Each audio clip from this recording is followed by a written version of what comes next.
Good morning, good afternoon, and good evening to everybody that's listening, wherever and whenever this podcast finds you. Welcome to the Did You Know podcast, and I'm your host, Dustin. So thanks for tuning in. And today we have a really awesome interview with Daniel Coffeen, who's a freelance intellectual, a former academic. He taught in the Bay Area at UC Berkeley, San Francisco Art Institute, and kind of felt really constrained by it. And so we have a variety of topics, including, being a born-again intellectual, cultural changes in free speech culture, importance of branding in cultural movements, and a bunch of other topics. It was just kind of a really freewheeling episode that I very much enjoyed, and I think you guys will as well. If you could do me a really quick favor, head over to iTunes and leave me a 5-star and a written review. That's the biggest thing and the best thing that you can do for me, and I'd really, really appreciate that. And go to didyouknowcrypto.com and click on the Apple's icon that'll show up there, and you can leave a review. You could also go to supportmypodcast.com to find out the other ways to support. Also, if you click the link that says listener discounts, absolutely free, there's a bunch of discounts on a bunch of different Bitcoin-related items, as well as health items, and I'm adding stuff that's a wide variety of items. I've got mushroom coffee, I've got Bitcoin tax software, all this stuff. It's really cool. And lastly, I'd like to give a shout out to my sponsor, which is eToro, and they are a platform for trading crypto assets and traditional assets as well. They're over 12 years old. They predate Bitcoin. They've been around for a long time. They got over $1 trillion in trading annually, and they got some really cool tools, including virtual trading portfolios where you can practice your strategies on real order books, so you can see how they'd really react in a real environment, but not actually risk your own money while you're trying to figure out the best strategies. Connect with over 11 million other traders, and you can discuss everything: trading, charting, strategies, anything. Go over to didyouknowcrypto.com/eToro, that's eToro, and it's going to redirect you to my affiliate link. What that's going to do is going to let them know you came from me, which is awesome. Thank you guys for doing that. Also, you get $50 once you hit their minimum deposit, which is a few $100. So head over to didyouknowcrypto.com/eToro, that's eToro. And lastly, I'd like to thank you, all the listeners that are hearing my voice right now or watching this on YouTube, whatever it may be. You guys are the ones that make this worthwhile and make it possible for me to do that. So I really do extend a heartfelt thanks for you guys taking time out of your day to listen to my thoughts and the even more insightful thoughts of my guests. So thanks again, and enjoy the show.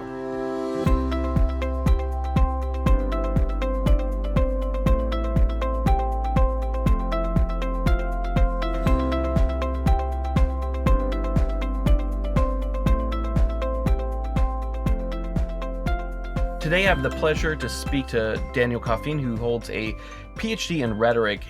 He's a former academic who taught at UC Berkeley and the San Francisco Art Institute, and is the author of the book Reading the Way of Things Toward a New Technology of Making Sense, and is also how would you put it, as an associate or at the Renegade University? I don't know what we call it. Yeah. I'm going to go with professor. I don't know. Okay. Yeah. No, I didn't quite know. I was trying to figure out how that was actually that's a good question. Going to be phrased. Yeah, I think we're still working that out a little bit. But welcome to the show. Oh, thank you so much. I'm honored. Yeah, I was, I came across you actually it was probably a month or so ago when on Thaddeus Russell's podcast, you guys talked to, actually it was going to be mostly about a subject that's completely unrelated to what we're going to focus on today. Perhaps actually we don't really know where the conversation is going to go. But towards the end there, where you talked about your background and kind of what you do now, where you work on branding for corporations as well as for crypto startups, was very interesting to me. But kind of to set the framework, and so that the listeners have kind of a good foundation for where you come from and where your thought process is. I was wondering if you could kind of just talk about your background, where you grew up, how you came to kind of fall into the world of rhetoric. I know that you're also a postmodernist as well, I believe, if that's a correct assumption. Yeah, sure. Absolutely. Yeah. Yeah. And if we could kind of cover all those to how you got to where you are today. Oh, yeah. Okay. So I grew up, a nice Jewish boy, born in Manhattan, moved up just north of the city, the suburbs at some point. Went to, and I come from that kind of Jewish family where there's no doctors, but everyone has either a PhD or a JD. And that's just sort of, you have one of those kinds of terminal degrees. And I kind of figured I'd go to law. My brother and sister went into law. And so I ended up at University of Pennsylvania in Philadelphia for college. And I was so freaking bored. I wasn't academically excited. I couldn't imagine actually being a lawyer. It's nothing that made sense.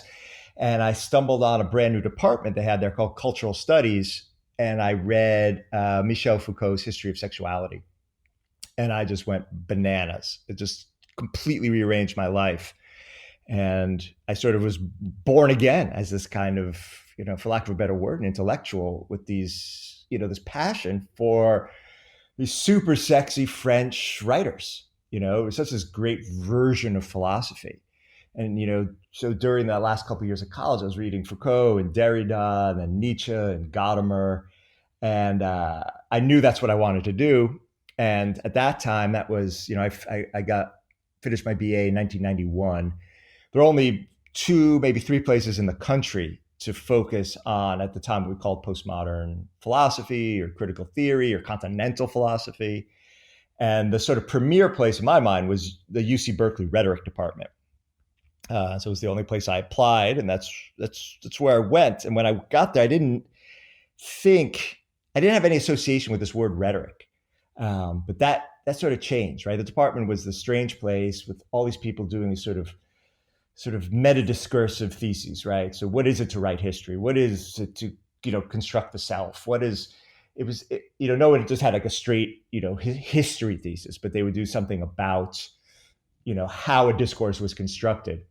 I actually got interested and it sort of clicked with me was this idea that rhetoric is itself the kind of practice of what we might call postmodern philosophy, of a decentered world where everything is always emergent. It's always emergent at the point of circumstance, the point of engagement with the world. It's always a becoming. It's always in flux. There is no certainty to it. You make your argument, you make your case always without certainty. It's not about proof. It's sort of one of the great things I learned there, right? That rhetoric and argument is not about proof. That in fact, rhetoric and argument begin where proof leaves off, right? Proof ends a conversation, right? It ends debate because it's just the self-evidence, right? That sort of subjugates it, disallows any more conversation. But I also figured out that, I love teaching, I love thinking and writing, but there was something clearly wrong with the academy and my place in it. My dissertation, man, is all over the place. I'm talking about William Burroughs and all these different, philosophers and trying to give this theory of what rhetoric is. And it's the art and logic of what I call circumstantial propriety, of making sense of a life in motion while in motion oneself. It's the logic of difference and of reading and interpreting difference. But what was clear is that I wasn't going to become like a professional academic.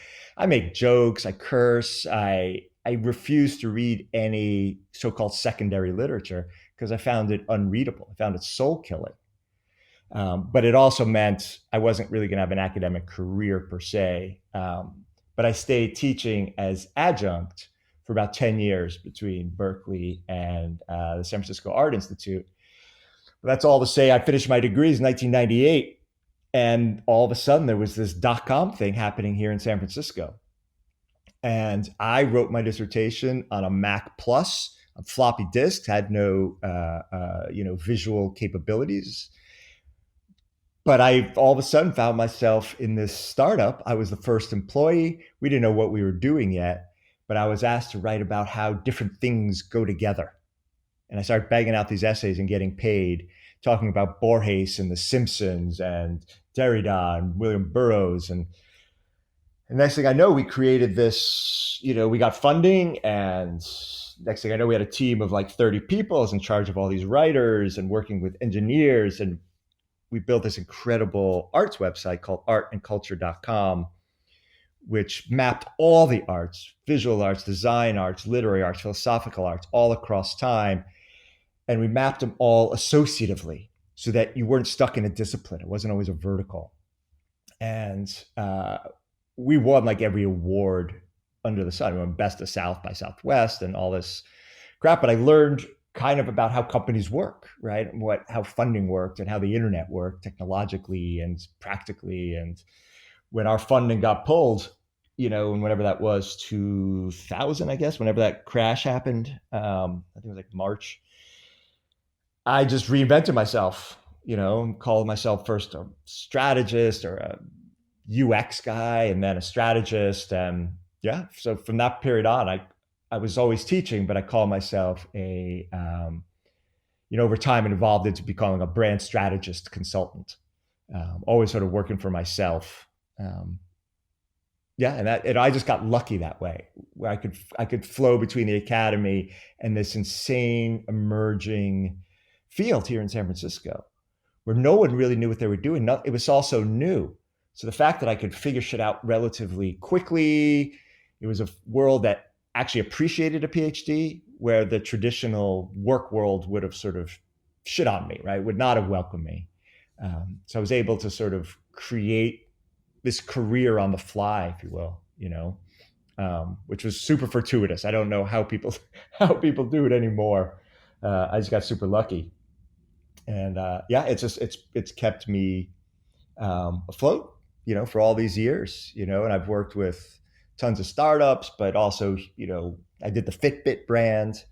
I actually helped rebrand Medium, and, tons of funded startups. I worked with Banana Republic and tons with Adobe and with Dolby Sound. And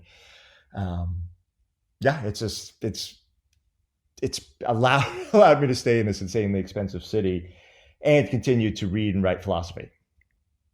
That's my trajectory.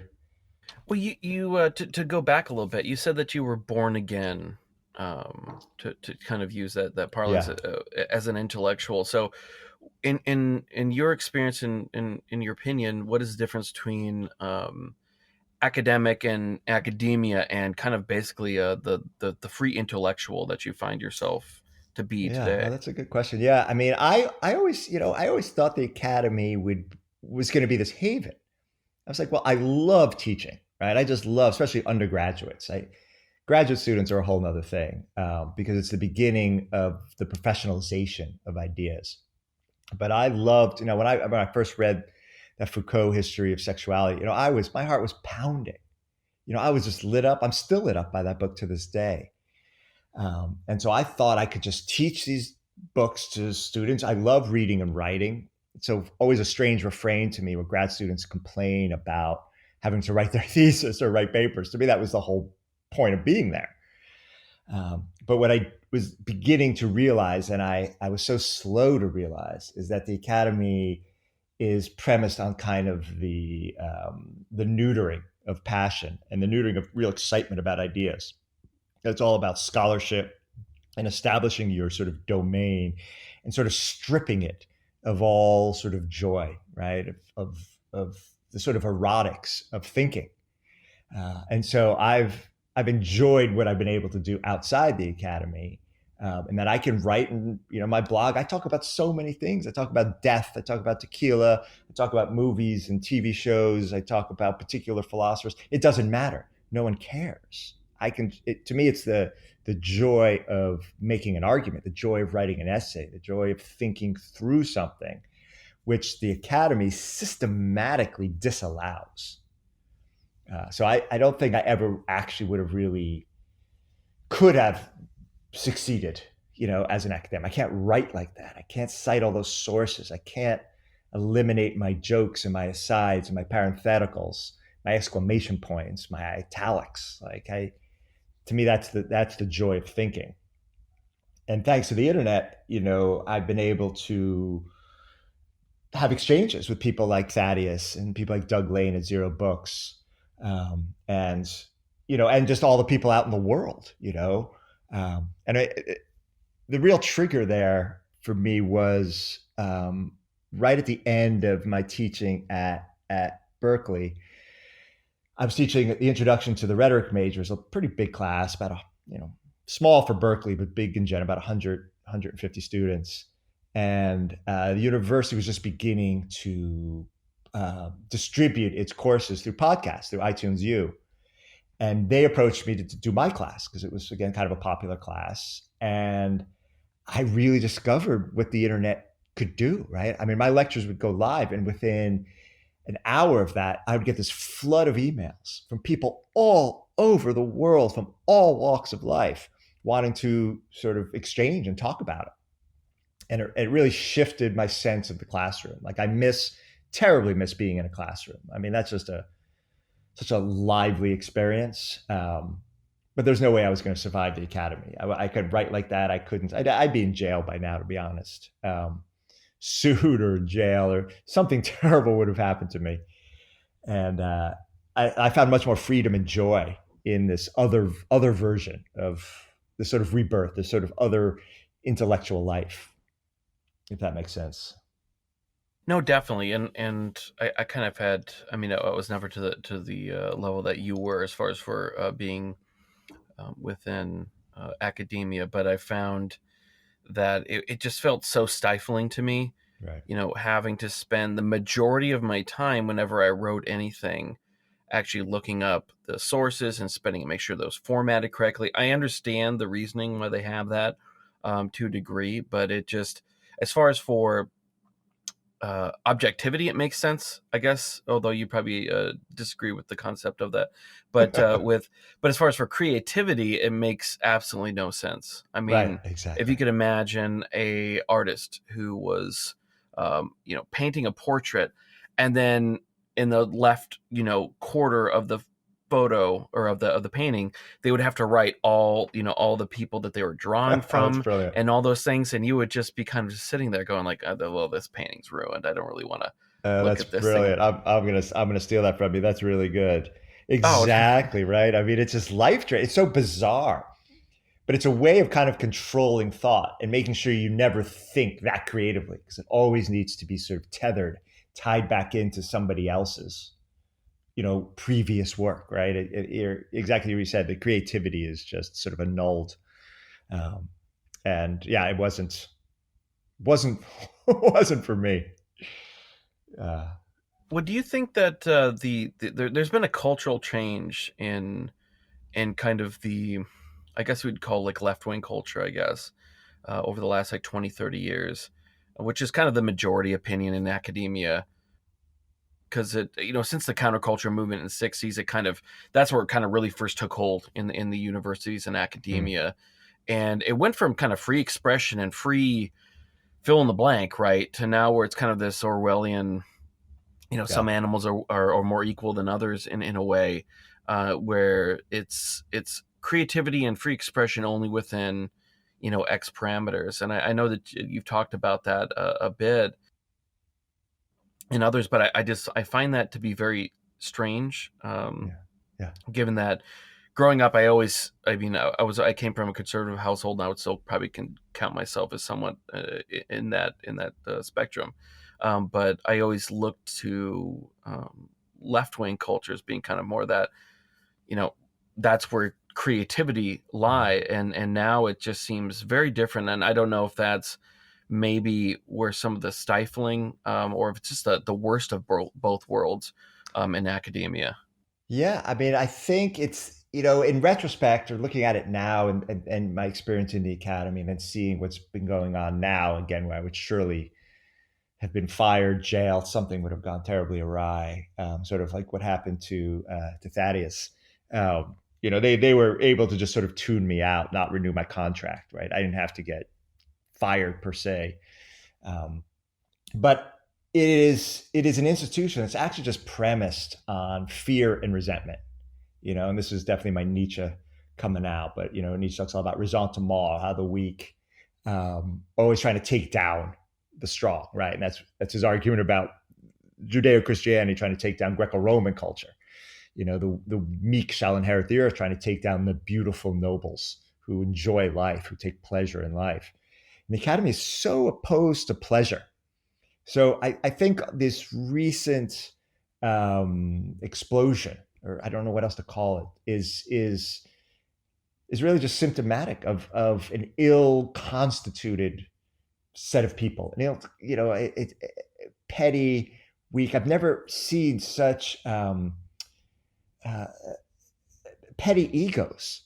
My biggest problems that I ran into were from the most esteemed faculty, who were somehow the most threatened by me just teaching my piddly little class.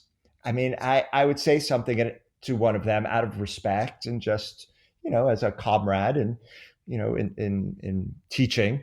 And it would always get interpreted that somehow I was judging them. And these are senior esteemed faculty at the high pay grade, at the height of their careers, still so insecure that I see it just as this existential blight that now they can lash out, with all these rules and yell at you for freaking everything you say and do. That it's a shame, that rap for me it's less this. I guess maybe less of a political movement. I don't I don't really pay much attention to what's called the political. To me, it's just this ugly world that just doesn't enjoy pleasure, right? I mean, to me, teaching and writing and thinking is so inherently erotic. It doesn't mean it's necessarily sexual. It doesn't mean you're necessarily fucking your students, but it also doesn't mean you're necessarily not, right? It's just a stranger place. There's a pleasure in thinking through an idea, of inhabiting a text, of getting excited, and then spewing it onto the page and spewing it in the classroom. And the academy is just so, as is clear, so institutionally opposed to any expression of actual pleasure and delight on the campus. And I'm not just talking about, again, sexual harassment. Obviously, there's problems in that world, and certain people did gross things. And that's my point, is that there's a general erotics of learning and teaching that the academy disallows. And so to me, disallows good teaching and learning. And so I think what's been going on over the past bunch of years, that again, I only see through sort of Twitter and some stories, I'm not out there anymore. Just seems like, ill-constituted souls, which is a phrase from Nietzsche, expressing their ill constitution. If that makes sense. Yeah. No, and I did an interview probably four weeks ago, a month ago or so, with Professor John Vervaeke, and he's from the University of Toronto. And I don't know if you've ever heard any Nope. of his stuff, but he put forward this concept of the meaning crisis in the West, that that with the destruction of traditional institutions, organized religion, fraternal organizations, whatever you want to call it, trust in the government, trust in judicial. This is more in the West than anywhere else, right? But where we've kind of enjoyed kind of this relative stability for quite a while in kind of the short-term history. And with the destructions of those traditional institutions, as we've kind of moved away from them, as people have kind of moved out, they've tried to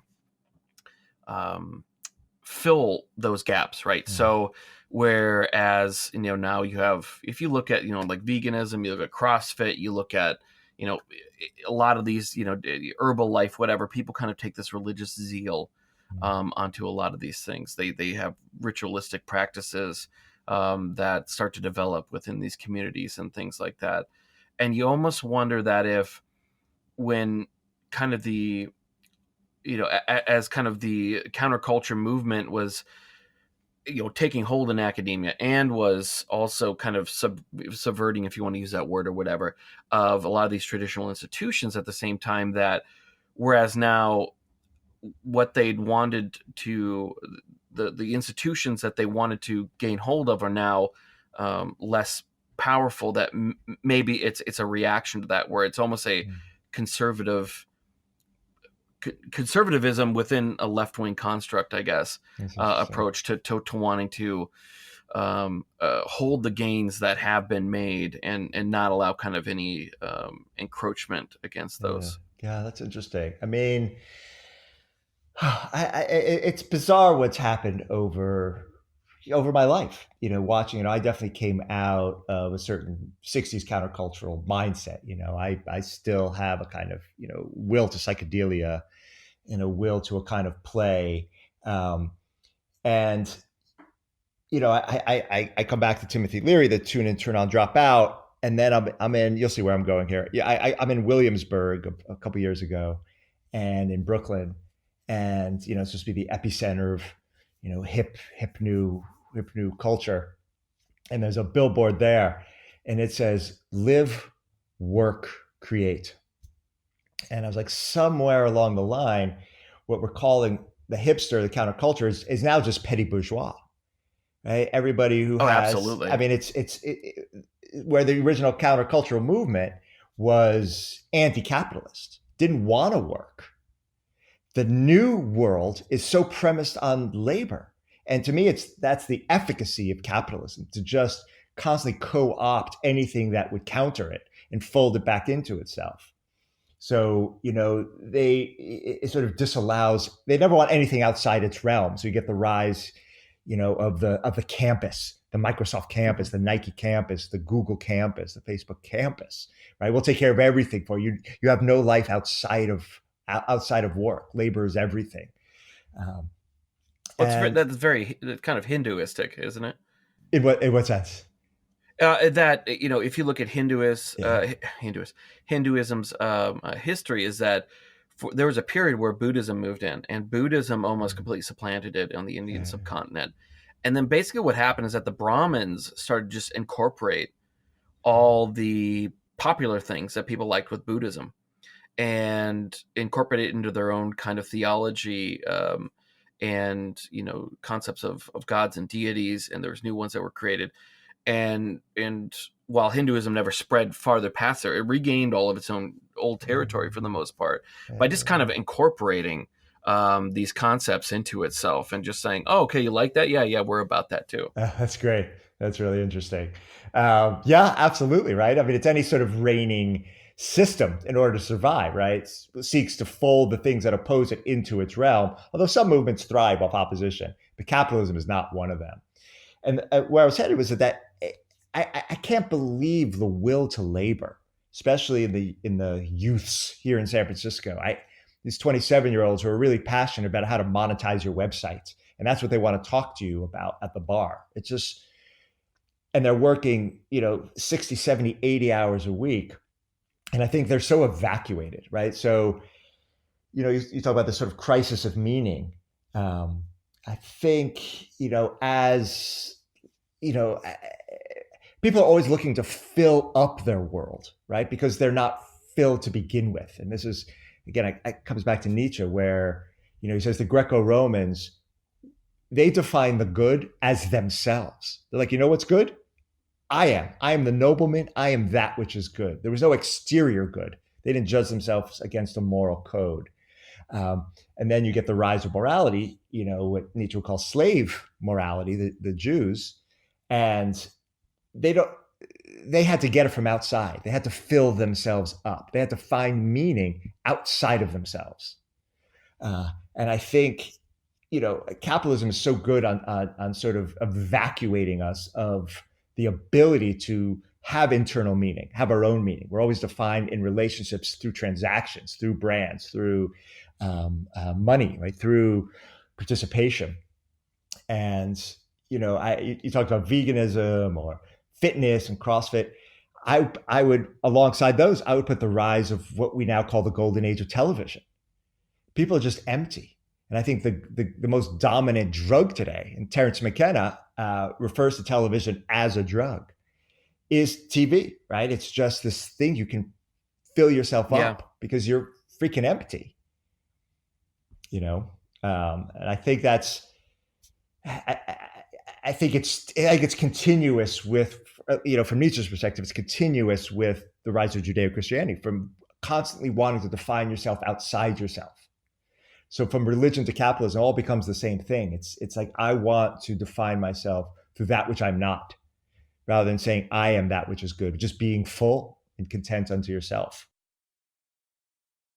Yeah, I would. I mean, I am a free market capitalist, so I am actually quite a proponent of it as far as for its ability and to free people. And it's, as far as for all the other options that are available, I've not seen anything that's as best for allowing people to express themselves as an individual. I don't see socialism, communism, or any of the other isms out there as being a better way to do it. But looking at like hipster culture, I always saw that as that was just it's just a weird. It was trying to bring back the countercultural of the '60s, but it was just so blatantly ridiculous. Where it's expensive clothes, and it's like they want to harken back into an old time, but they also want to.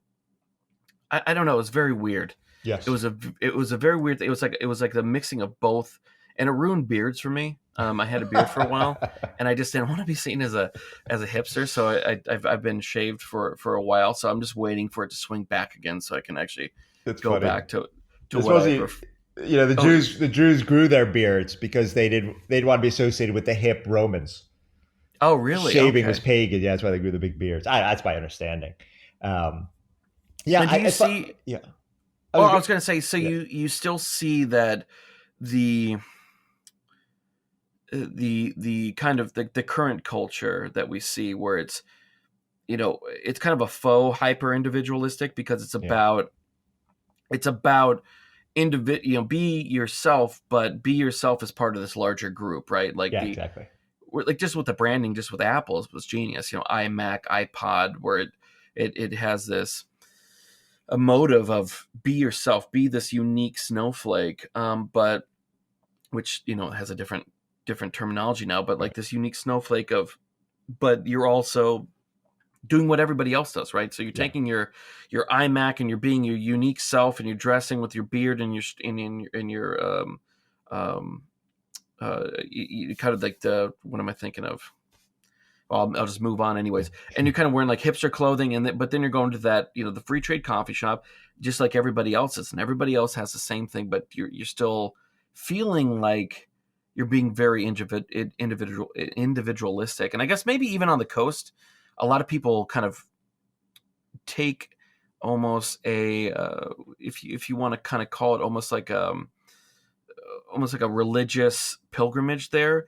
If you come from the middle America, right, where dressing and acting like in those ways is kind of out of the norm, so you do feel individualistic.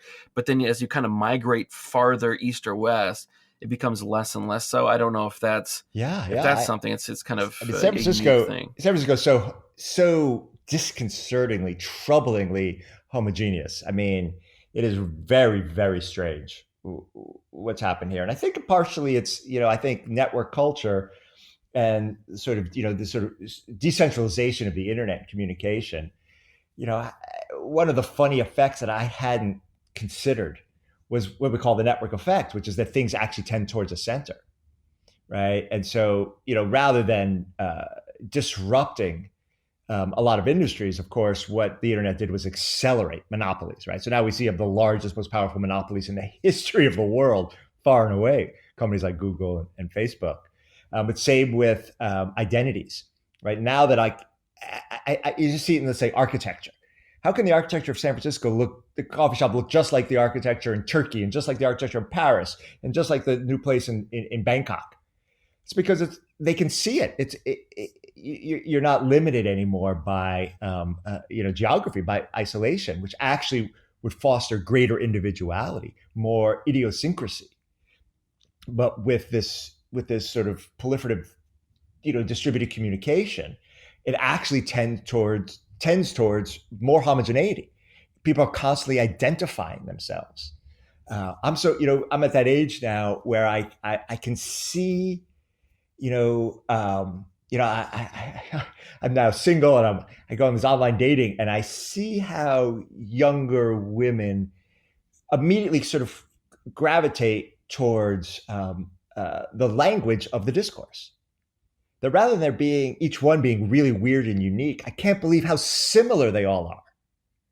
And same on let's say Twitter. I can't believe how similar things become in the age of the internet. And that it's something I hadn't quite realized about the strangeness of networks, that by creating a global communication conduits. You create not more difference, you create more sameness.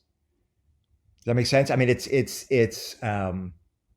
troubling to me, and I miss the days where people could just be truly fucking weird and live in these strange, Hmm.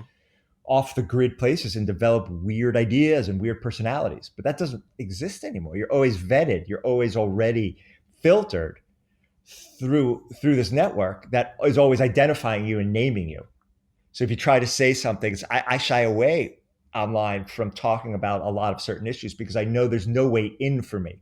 I can't Yeah. be nuanced and idiosyncratic. I will immediately be positioned this way or that. Or you're pro this, you're pro that. It's like, what the fuck? Like, Yeah. and that's a funny effect that hadn't occurred to me. Back in 1998. First Well, it getting seems like involved with it. people are the humanity as a species is just kind of tends towards centralization. That you have these spats of kind of individualism where it's kind of pushed to the edges for a period, and then there's kind of a contraction, and then kind of back and forth throughout history.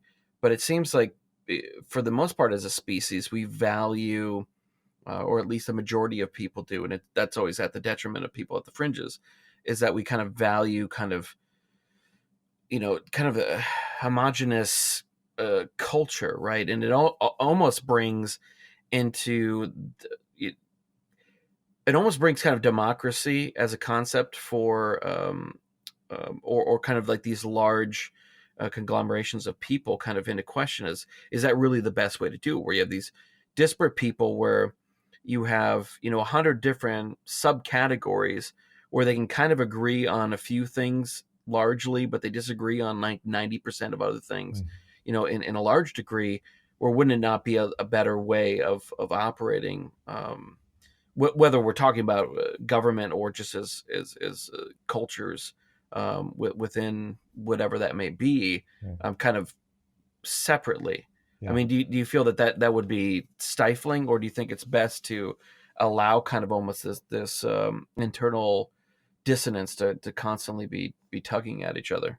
Yeah, I mean, I have like a million thoughts all at once here. I mean, I can't help thinking about a lot of what we're talking about, leading into a lot of the things I'm actually thinking and writing about crypto and about decentralization, and about the sort of out of syncness of how the internet sort of decentralized communication, but then you still have financial structures and technologies that are still centralized, and so there's a certain will to of capital and this and the contemporary corporations' ability to centralize capital, right? To accumulate massive amounts of wealth in the hands of very few people, and then control a monopoly. And their best interest is to keep people all the same. They don't want difference.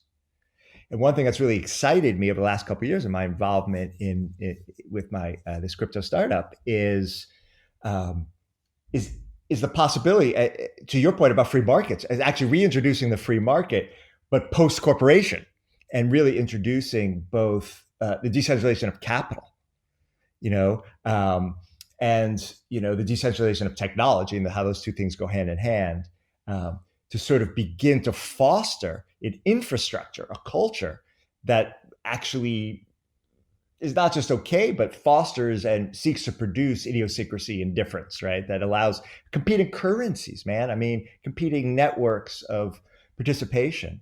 Um, and I think that's actually been my excitement about the crypto world, is that I think it's about pushing decentralization all the way through, that the internet is actually not decentralized. It decentralized communication, but because it's so centralized capital, or had the structures in place of the centralization of capital, um, that we find ourselves still tending towards that, because the people who are running those things, that's in the best interest. That's in the best interests of the structure, right? They don't want you being that different, thinking that differently. They want you to be passionate about buying a fucking another iPod, or another iPhone.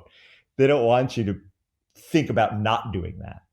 Um, and I have this kind of hope, this kind of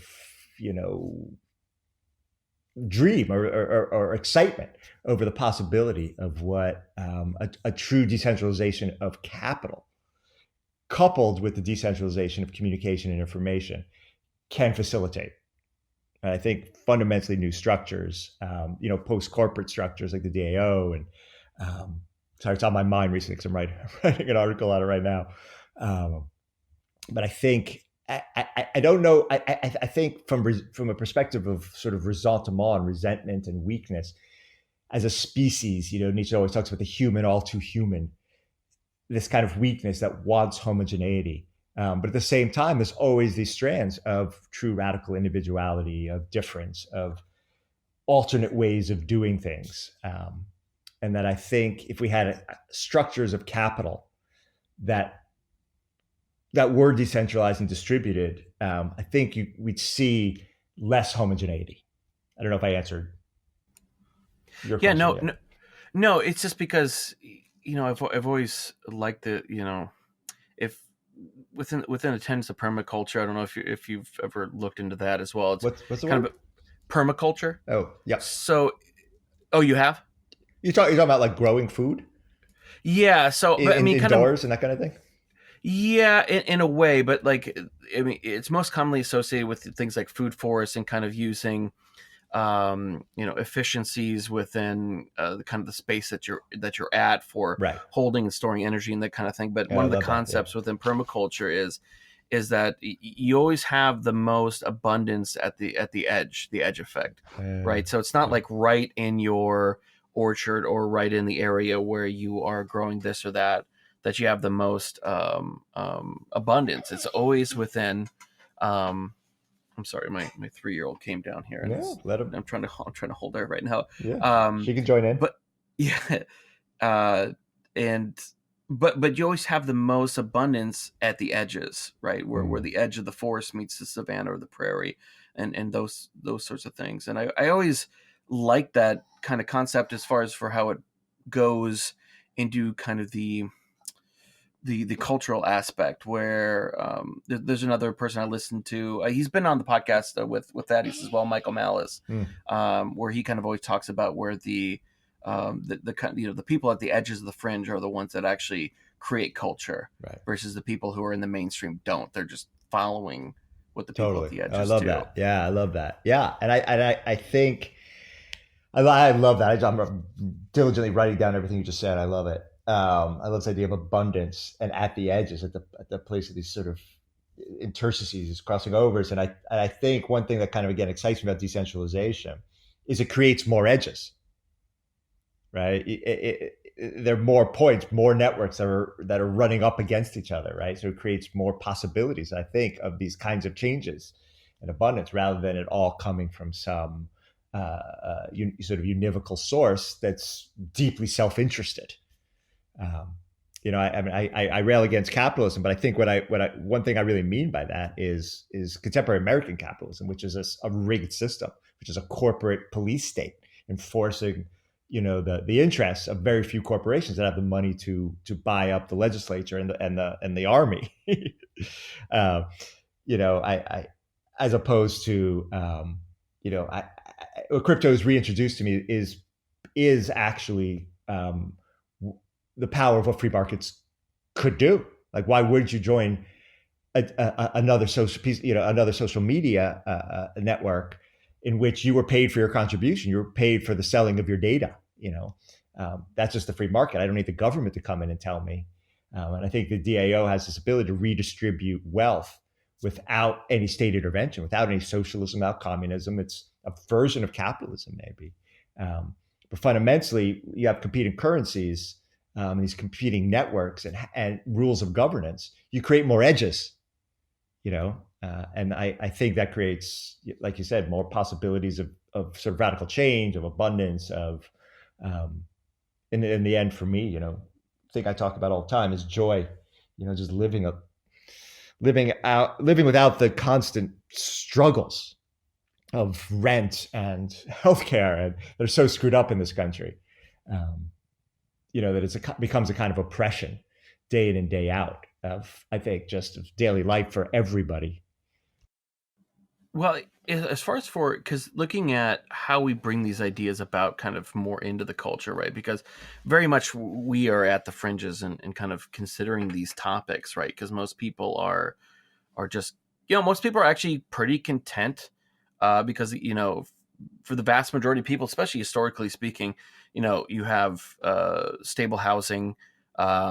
You're not worried about. I mean, we're at a point now where it's not really, um, you don't have food to put in, on the table. It's actually medical issues from the quality of abundance of food, abundance of bad quality of food, I Right, guess you right, would right, say, right, in right. in a lot of ways, which is a very weird problem historically. But what I've been struggling with is that I've looked at, and this is kind of my own thoughts. Like within Bitcoin, there was a couple waves. There was the first wave, which is kind of the cypherpunks, the coders, the developers, that kind of understood this thing. They've always toyed with the idea of a digital currency, and then it always failed. When Satoshi's genius was that he combined basically pretty much all existing technology. He didn't actually create anything necessarily brand new. Is that he took all these different things, put them together in a way that the game theory and the economics worked, Mm. and put that together. And then you had the political kind of evangelists that kind of globbed onto it, and a lot of them were libertarians. Although there's some people. I interviewed a guy. He's a kind of basically a European socialist, kind of from that more school, less so than the American Democratic Socialist school, but an actual full-on European socialist, and he's a big proponent of Bitcoin, and but for the most part, it's kind of libertarian-ish folks. Yeah. But and then you had the people that kind of glommed on in 2017, and that was kind of the more kind of greed factor, kind of speculating like, could I make a bunch of money from investing in X, Y, or Z? My issue, what I've tried to figure out is where do we go from here, and I think that's really branding. And I've tried to play Mm. around just with branding of just making like little images of like think Bitcoin, or like these kind of things, trying to evoke the kind of memes that Bitcoin inhabits.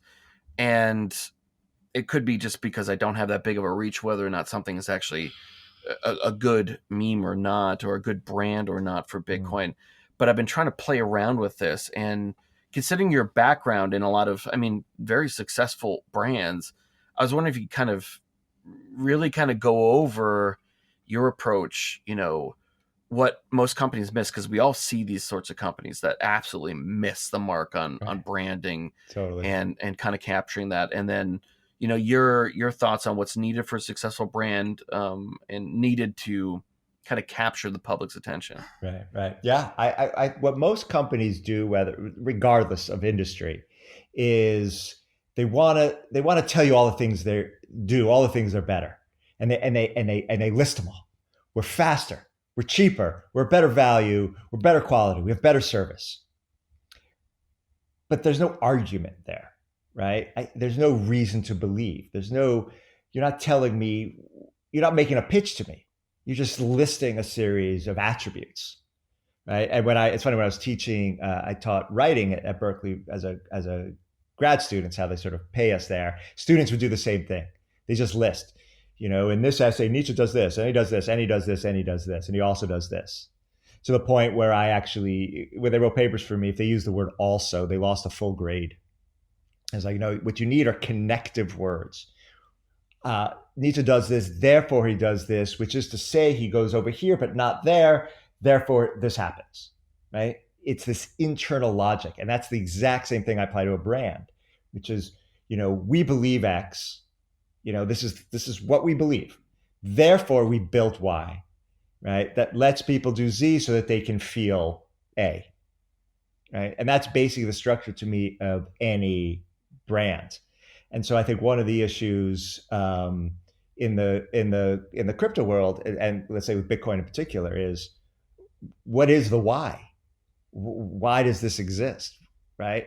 And then beyond getting in what I can then do with it, but if you don't have that why to begin with, that sort of logic of, or that branding, something's called the reason to believe. Why do I give a shit? why are you doing this? Why are you giving this to me? Am I just getting duped? Right? The idea of the dupe is so powerful especially in the United States. We always think we're getting duped. We always think someone's getting pulled over on us. Um, and I think, part of the issue I think the crypto world has faced and Bitcoin has faced is they don't know how to talk about it, and they really enjoy um, the kind of hermetic world they built. They like the jargon.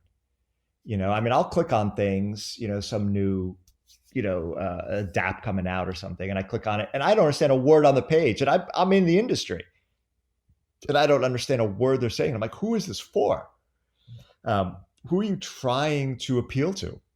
And it's so particularly strange because all these currencies only do better the more people are involved with it, the more people adopt it, right? Without adoption, these things just die. There's really no, except for the few people who make, their millions cash in and cash out. But for it to actually thrive as a currency in a network, you need more participation.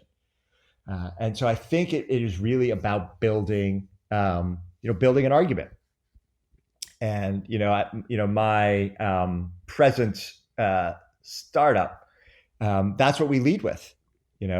Um, we lead with the why we're doing what we're doing, and how that, we believe X, that's why we're doing Y, and this is the things you can do with it. And to me, again, that's basically the structure of any brand. And it's just about getting to that sort of consensus by a team about why you're doing the thing you're doing, and then how that why translates into a what and a how. Space within, especially within Bitcoin, is that we take it for granted that, I mean, there's so much to it. Like, because when people ask me what is Bitcoin, right, it actually does, like, you hear different explanations of what it is from different people, kind of depending on where they're at in their journey, or kind of where they came to it from. And it's very difficult for me even now still to kind of really define what it is, and it's very difficult to make a pitch for something, I guess, for why you should use it or why you should believe in it. Yep. If you also have a problem explaining what it is and what problem it solves. Yep. And it's branding and kind of marketing is a dirty word, but I don't really think it should be. I think it's just it's just a matter of trying to persuade people, just like you would within a conversation or whatever you want to call it, a disagreement or a debate. Although I'm not anyway, so that's a different discussion. But you were also talking about the concept of kind of in your episode with Thaddeus about the concept of affect and empathy. Yeah. Yeah. And although he kind of disagreed with that you can actually feel empathy, I think that what Bitcoin, because I think that's a lot of the people that are in it are very cerebral, they have a problem with the concept of empathy. And without empathy, without affect, I don't think that you can really make a mass appeal to a group, to the world or wherever you're trying to appeal to. Totally. Yeah, I think that's absolutely right. I mean, you look back at the early computers, right? I mean, that was Steve Jobs and Apple's genius, was just to, move away from what we call speeds and feeds, right? So, the whole IBM, Microsoft pitch was always, you remember those computers typing in command lines, Absolutely, these ugly screens, and then, the first Apple was just, you had those windows and folders, and you just clicked on the thing you wanted, and there it was. It just opened up. And again, that was the brilliance of leading with affect, leading with ease, leading with joy, leading with delight, as opposed to constantly explaining yourself. But I think the crypto world is in a similar space right now. It's so new. It's been driven a lot by developers, by economic theorists, and it's very comfortable to keep speaking your own language, right? It gives you a sense of being different. I mean, fuck. I mean, when I first discovered like so-called postmodern philosophy, I was that guy, right? I loved all the jargon. I loved feeling different and cool, and no one's going to understand what I say, and I would use all these words that no one really understood, made me feel better, until I realized that was just idiotic, right? That was just my own weakness. It's just petty. But it's a seduction. You know, I told you I wrote this article on the I call it the necessity and nuisance of crypto jargon, because you have to use new words, you have to use new language because you're introducing new ideas, and that's a good thing. That's a beautiful thing. Uh, but there's a seduction to using a certain kind of jargon that is so exclusionary. And what's so particularly interesting about the crypto world is that you need adoption. The whole thing lives and dies on people using it, you know?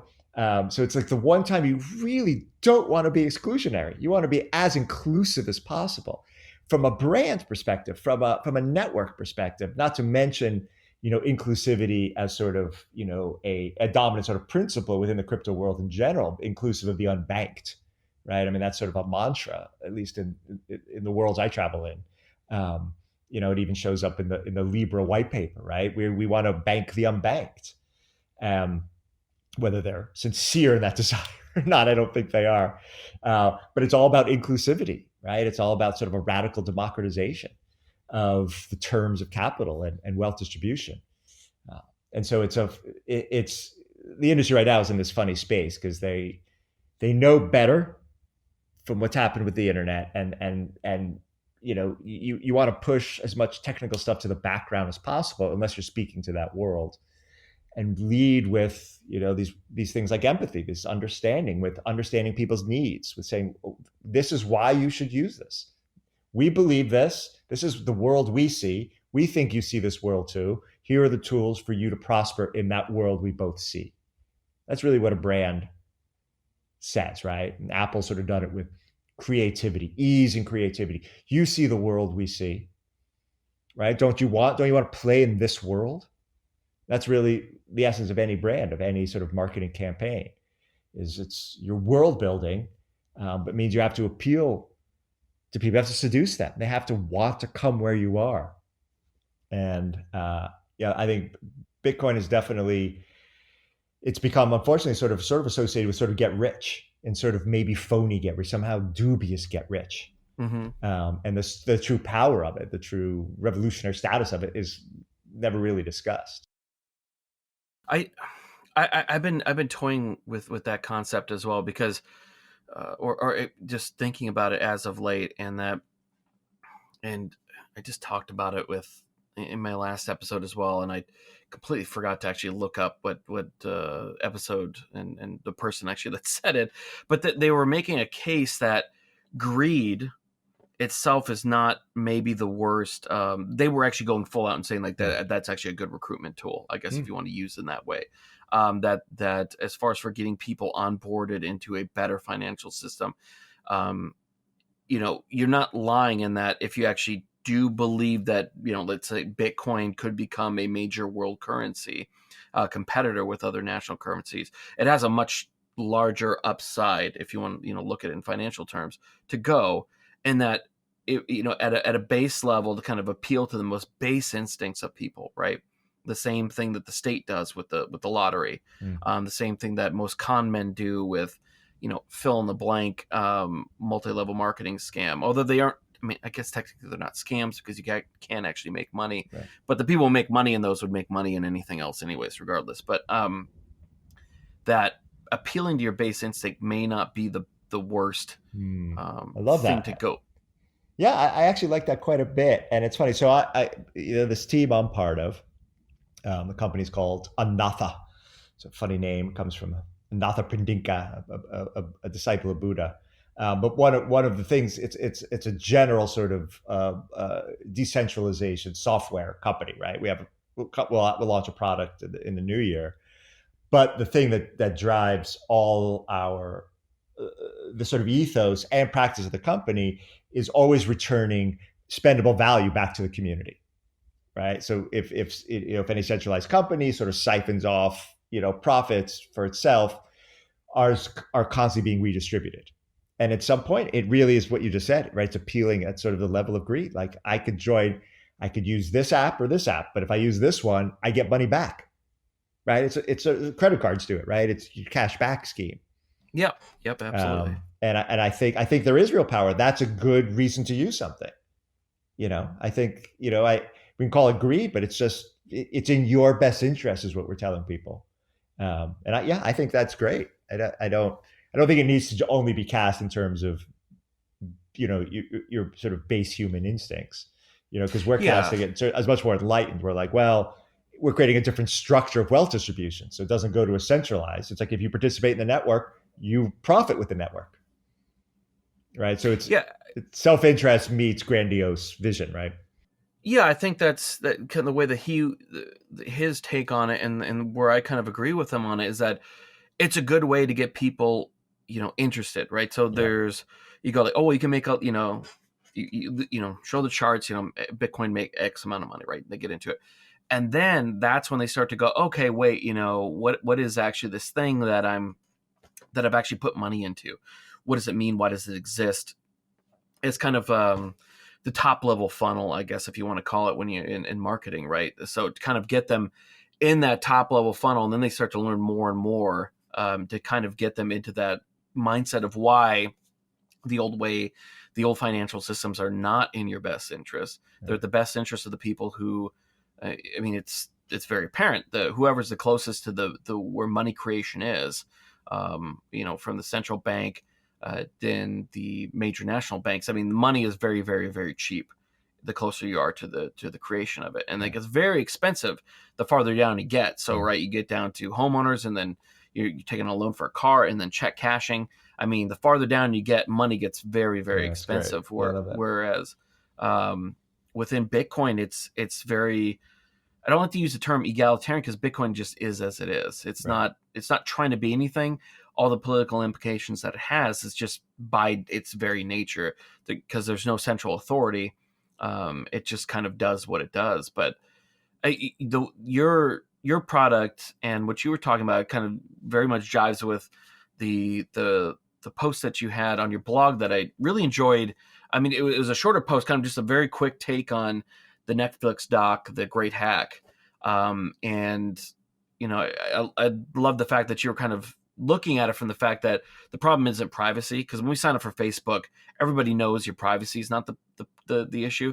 The problem is that they are taking your information as a property that you're signing over to them freely without kind of really knowing that it's of any value, and then they're selling that to companies, and then you're being charged for it on the back end in a way, Yeah. without ever profiting from it.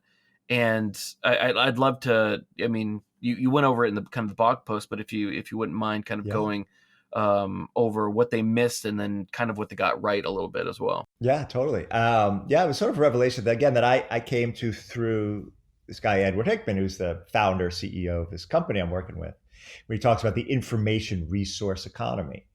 Um, and, I flip on that documentary. I don't even know why. I was with my son. We thought it might be interesting.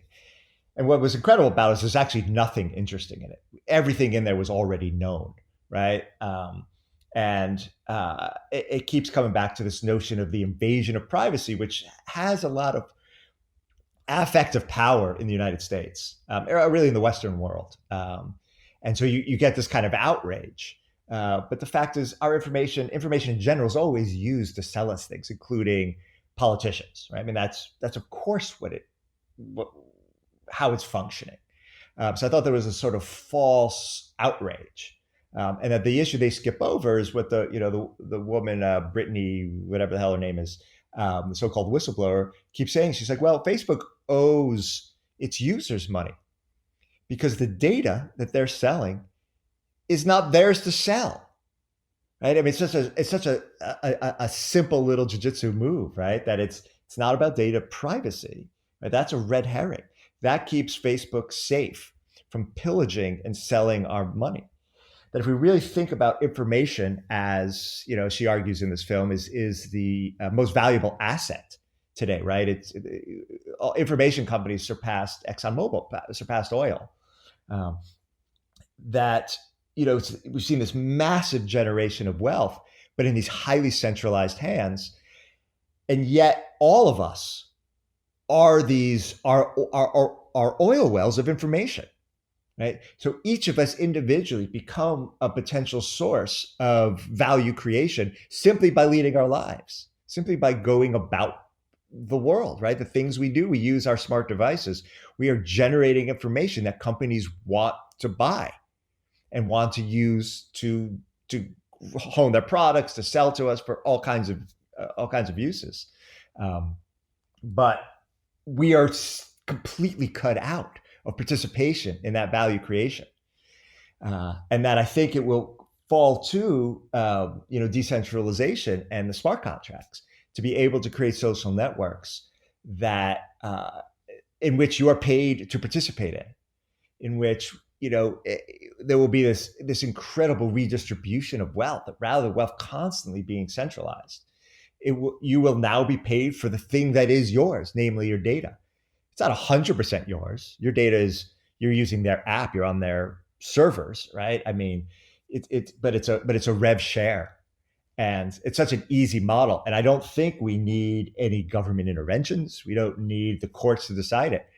We just need the market to play it out, and the next social network to come along and say, yeah, join our social network. You can sell your data or not, and you participate in the value creation.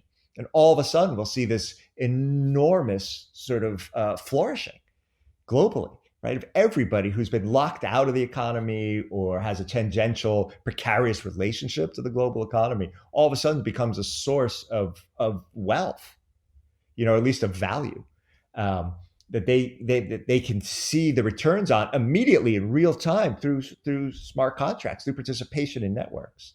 I think you talk about a dramatic shift in again in wealth distribution, right? Sort of post. I think the corporation will be seen as a 300-year sort of mistake, supplanted by the DAO. And again, I think it evades a lot of distinctions between capitalism, socialism, communism. I think those things all go away. I think we're talking about fundamentally new modes of operation. That allow some of those old conversations to fade away because they become less interesting. So yeah, I think that documentary just missed it, and I think it becomes almost an ally with Facebook because it keeps the conversation about privacy. And the big horror is what Cambridge Analytica theoretically did, which was sell us Donald Trump. But to me, I kept thinking, well, Cambridge Analytica took the conditions, the resources of the time, and they were brilliant. What an unbelievably well-run company. They did an incredible job. The problem is they're dealing with data theft. So that's not their fault. And it's not just Facebook's fault. It's all our faults for agreeing to these terms, for just giving it all away. And so I wait, the next wave of social network that's driven by true decentralized technology and smart contracts that will eliminate, and the question of privacy and property will become one and the same. You'll control your own data. Of course you will, right? You are constantly moving through the digital landscape, generating data everywhere you go, everything you do. And you'll constantly enter into various ever differing relationships with all kinds of apps and advertisers and all kinds of services. And you'll have deals with them, all generated through smart contracts that redistribute wealth to you, or that share in the value creation with you. You talk about redistribute wealth, everyone's going to think I'm just a socialist, but it's yeah, that's my shtick there.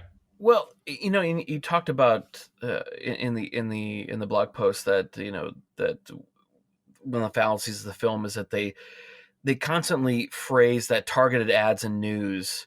And targeted news, and I mean, well, the news was part of the targeted ad campaign. Right. That it was propaganda pushed out, and it's Right. like, well, prior to this, like you said, it was newspapers, it was radio, and those were much more centralized sources prior to Facebook. Right. And targeted ad was I mean, I do actually appreciate targeted ads more than anything else. Like when I get pushed ads now, now that I kind of do a lot more privacy related things, as far as for location and things that those I get badly targeted ads.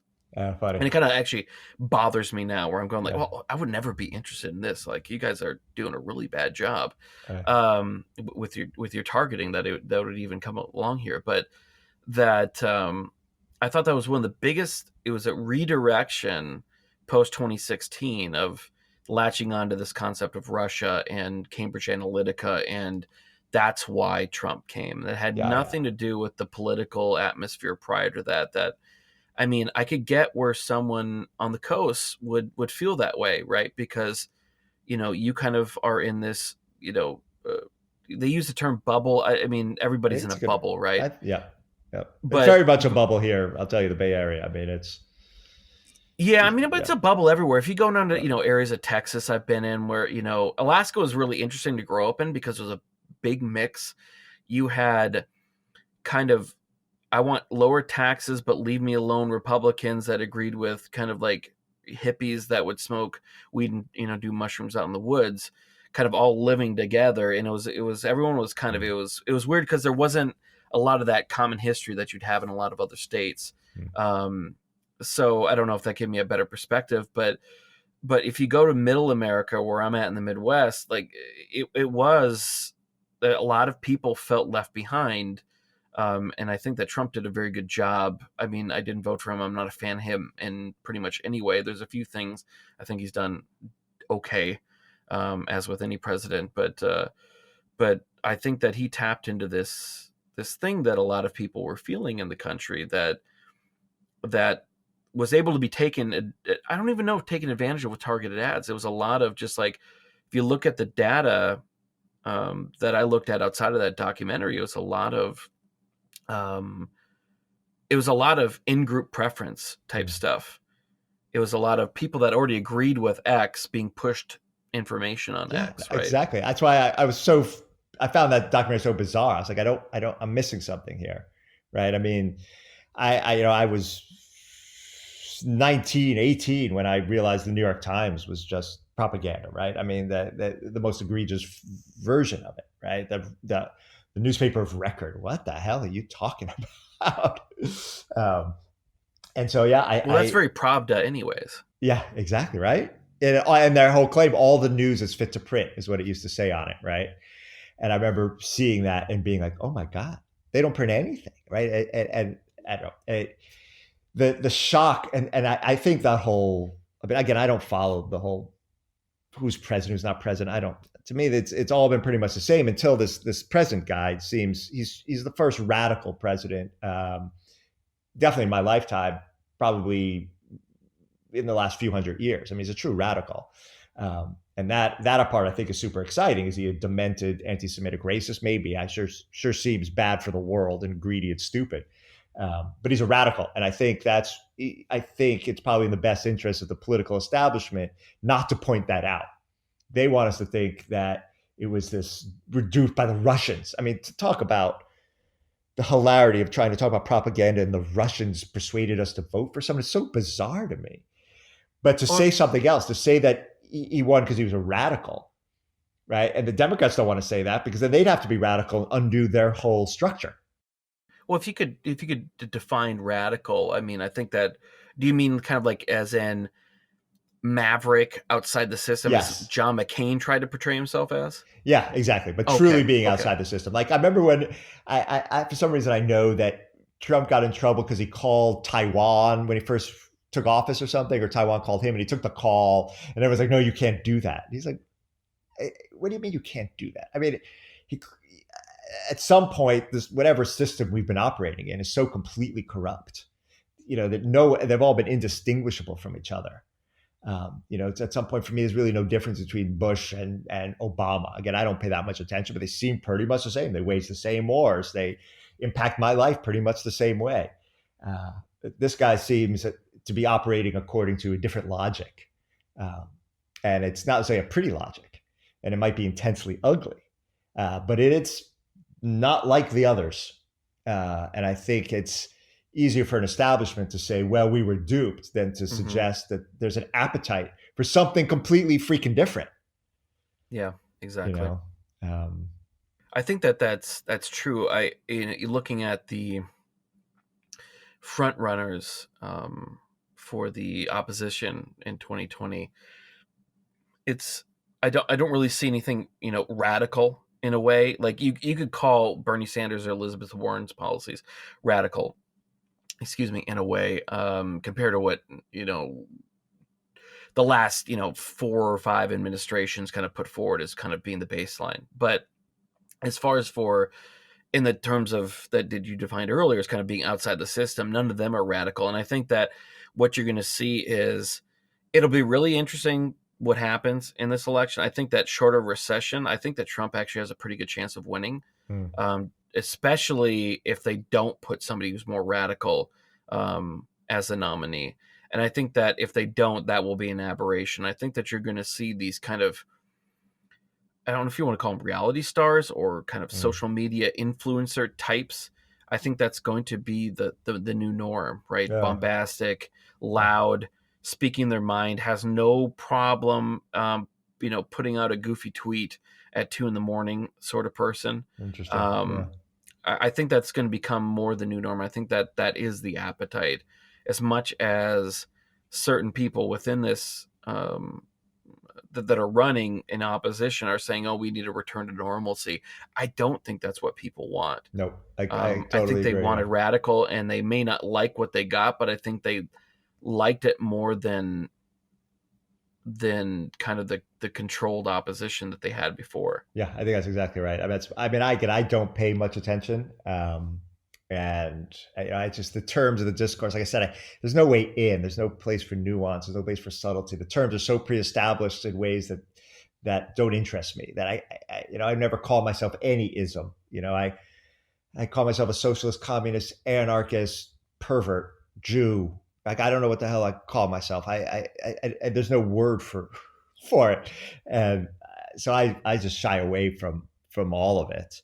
But everything you just said to me sounds about right. Just at a gut level of my participation on the Twitter and seeing the sort of appetite. But again, I was not surprised by Donald Trump winning, and in fact, I was sort of heartened by it when he won because that Democratic Clinton neoliberal machine is just so egregious, so creepy. That sort of smiling face as they bomb the shit out of countries, and they set up all the deportation camps and keep smiling, and so I was not surprised, and I was secretly a little hoping that Trump wasn't so completely insane and so kind of greedy and dark. Uh, but I got it, and at least it was exciting because he is a radical, and my nice liberal world. I know anyone listening to this, my nice liberal world is cringing as I say these things, but um, that's the way liberals are. Yeah, I know. I'm not a liberal. That I No, know. and Yeah. I wanted to.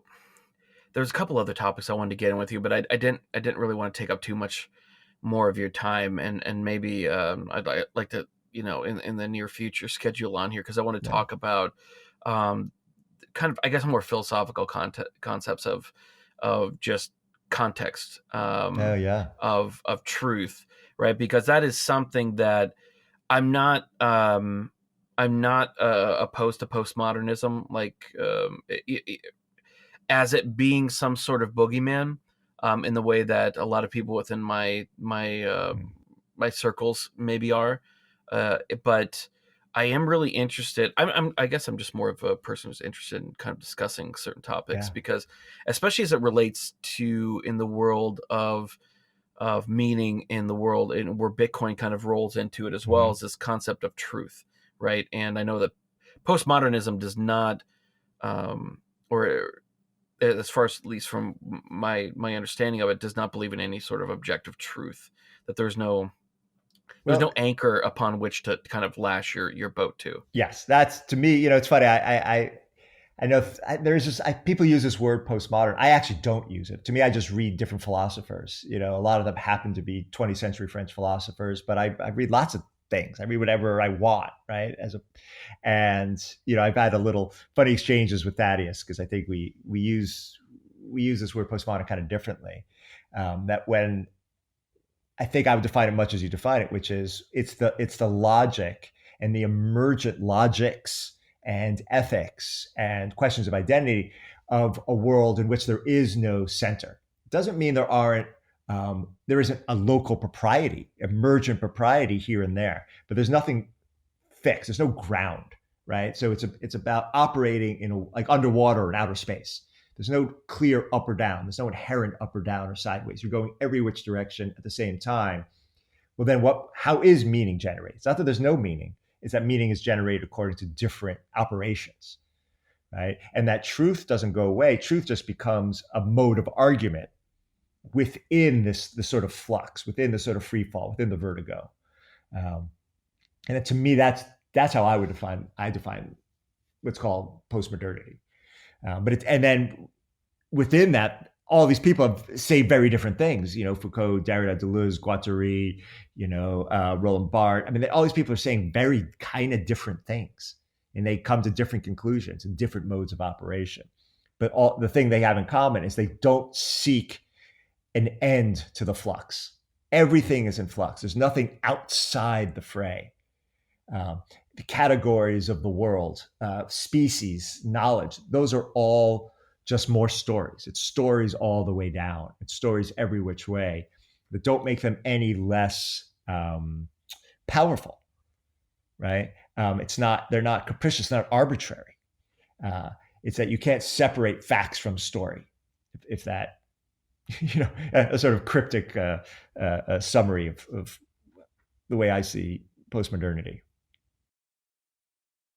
Well, I think that's kind of a good a good lead-in for the next time that we talk, and I would really like to thank you for taking time out of your evening here and talking with me and kind of letting everybody in the audience know your thoughts on all these different, because we over quite a wide variety of topics. We did cover some territory. This was super fun. I gotta say, I love your approach. I love it's very cool, calm, and open. It's very it's great. It's a true pleasure.